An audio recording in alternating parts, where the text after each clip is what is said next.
KIllco, I am Mr. K. That was called acting. It is New Year's Eve, and although I have been grief-stricken, honestly, I decided I needed to do one final video to close out the year, and I'm not going to do my Whizzky of 2019 thing. I don't do that, only because why bother picking one is my main thought process. I've had so many amazing whiskeys over the years, there's no point in picking one of them. But I will do a Christmas haul / what's next for 2020 kind of thing. So, as of a few days ago, I got Christmas gifts, and some of them, most of them, were whiskey related. Unsurprisingly, I have a whiskey YouTube channel. They know. To start out, we have mini reviews for Jameson. Evan Williams, I guess this is Black Label. This is their usual kind of 43% stuff. Don't know exactly what it means. Dewar's White Label. I know I've had Dewar's before. I don't know if I have the White Label. We have Jack Daniels, which I've been reluctant to review just because of the history I had with it. And Crown Royal. Again, one of those things I haven't reviewed because it's so common. I was also gifted this, which is, well, you look at the bottle, you already know. It's screw cap. The font and label are, we'll just call it interesting. Heaven Hill Quality House, mild and mellow Kentucky blended whiskey, 40%. It's a very cheap bourbon. But I'm looking forward to trying it because it's Heaven Hill, if nothing else. My father was gifted this, something called Isla Mist. For those of you who are interested in getting into peated whiskeys, I will say already that this is something you should consider. It's cheap, it's Isla-ish, and it's something that will not break your bank if you don't like it. So Isla Mist is a good start. I have not tasted it officially, but I'm looking forward to it, even though I have a feeling I know I won't like it as much as I have other Islas, which are much more peated, we'll say. As for other things I've gotten for the holidays, we have this, Roe & Co. As you can see, I've sampled it already. It's delicious. It's an Irish. It's a blend. Non-chill filtered, 45%. Really, this is a daily sipper to me. This is something I'll put in my glass as an Irish whiskey and just be like, yep, this is good. I won't say any more about it because I haven't officially reviewed it, but I recommend it for anyone who's interested in a higher proof Irish that isn't your basic Jameson. If you like Jameson and you want to try something else, give it a shot. As for some unfortunate news, which I think I've hinted at already or mentioned, I had to end the suffering of my pet cat Max just about 2 weeks ago. I will put his picture up here, I hope. That picture should be the one that gives you a lot about his personality and his demeanor and his want of food, because I'm certain he was looking at me and wanting food when I took that picture. But it has been a grievous loss for me. I don't want to say traumatized, but the hurt of having to make that choice is unbearable. I will have to live with it for the rest of my days, even though I know it was the right choice. He was sick beyond redemption. He would have been suffering endlessly if I had given him surgery, which would have put him in a place he is not familiar with for days. Only to suffer through all of that. I couldn't. So I lost him about 2 weeks ago. It's been difficult. This was the first time I've had a pet of my own that I've been with for 15 years.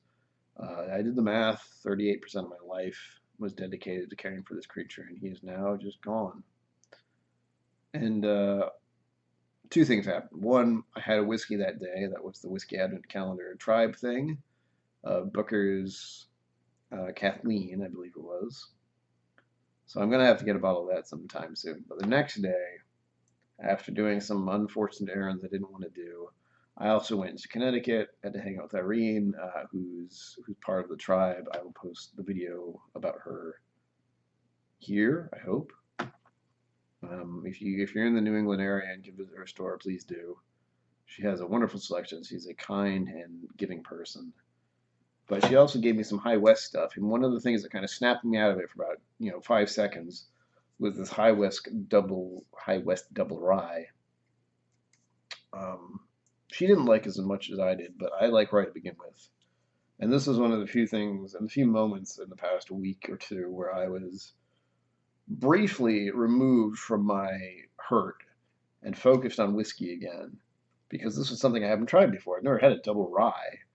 I'm not even certain what that means, but it was a blend of straight rye whiskeys, bottled by High West, Utah, and it's made me wonder more about High West and what else they got. I mean, they do other bottlings I'm aware of, some of the very expensive bottlings, but this is the one that made me snap out of it for 2 seconds and be like, oh, hey, what is this? This is interesting. I've never had this before. So a gracious thanks to Irene for helping me take my mind off things, I guess is a nice way to put it. As of 2020, I have two whiskeys here that I will be reviewing. New England itself has whiskey, which is in an odd kind of category. If you go east from New England, you will notice we kind of hit Spain and like half a tick of France kind of thing. So the climate of New England is very similar to what I feel is Britain and Scotland and Ireland. It's similar, not the same, similar.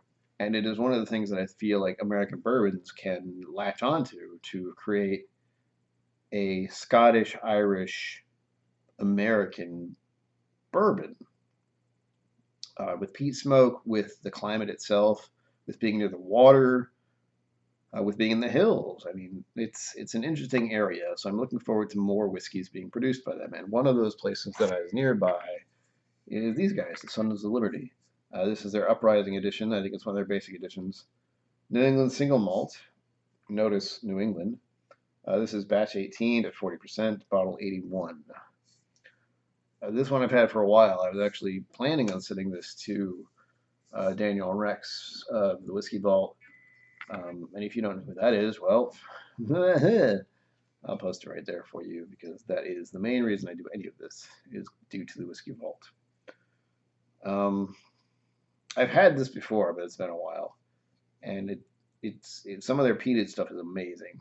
So I'm certainly looking forward to what they produce, along with another nearby distillery who I'll go into when I have their bottle. Another one I'll be reviewing in 2020 is this, which I picked up at Irene's place, Knob Creek, Kentucky Straight Bourbon Whiskey. This is their 100 proof version. I've had Knob Creek before, but as someone who likes higher proofs, I saw this and decided to say, well, I should probably review the higher proof, since their Knob Creek original was pretty good. And I'm tempted. Maybe tonight, maybe it's New Year's, who knows. Small batch Kentucky Straight Bourbon Whiskey. We'll see. I believe that's everything I wanted to mention in my 2019 wrap-up. Looking forward to 2020 and the fact that I have many whiskeys to review. I have many adventures to go on as far as the Whiskey Tribe and the Whiskey Vault are concerned. There's Kentucky, there's Ireland, there's Scotland. There are so many places I need to go to learn more. And the only way to do that is to be there. I will try to do more about New England whiskeys itself, but as a whole, I have plenty of things to occupy my time. And I look forward to the continuation of the Whiskey Tribe, the Whiskey Vault, Whiskey Tube in general. Special shout out to Whiskey Crusaders, It's Bourbon Night, Aqua Vitae, Whiskey Tribe, Whiskey Vault, for helping me want to do this. I mean, I never planned to do any of this, to be abundantly clear. It wasn't on my checklist as I'm going to do Whiskey Tube videos. No, that wasn't a thing. I decided to do this merely because I've been doing it for the past 2 years, and I officially decided I enjoy this stuff so much, why not continue doing it? So, into next year, into 2020, I hope to do many more reviews, many more adventures. It's going to be a lot of editing, which sucks because I'm not trained in editing. If you can't tell, my medium is stare at my face and this wall, with little bit of editing in between. But I'm told that's relatable because anyone can love whiskey. Anyone can enjoy whiskey. It is not something that is above and beyond. You just have to get used to the alcohol burn, if anything else. And I suggest doing cocktails and that kind of thing to get used to that sort of sensation because I'm still not used to it. I recognize the burn, but anyone should be able to drink whiskey. I don't care if you're 21 or 75. It's the water of life. It's what's helped me. I want to be involved in using it to help others in a positive way, not a negative, drink too much, get yourself plastered kind of way. And I'm honestly looking forward to next year only because there's a dry week coming up. And I won't have to drink anything, so I'll be doing more PC gaming and singing videos during that time of leave. But for now, it is 7:23 p.m. December 31st, 2019. And that's it. Until 2020, magnificent bastards, and all of those who have been engaged with me and the tribe. Till next time.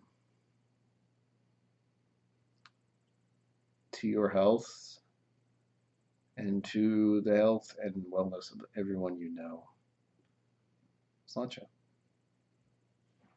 I don't have a drink, so hold on. This is the whiskey I picked up after my.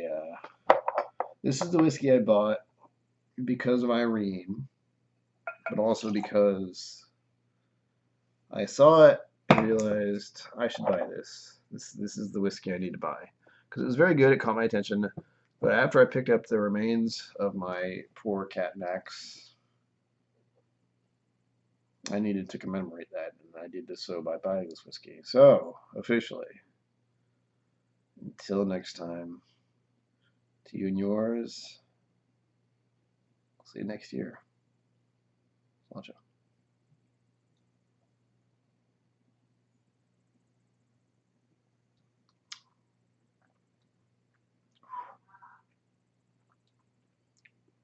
I like rye. Give us a shot, folks. It's glorious.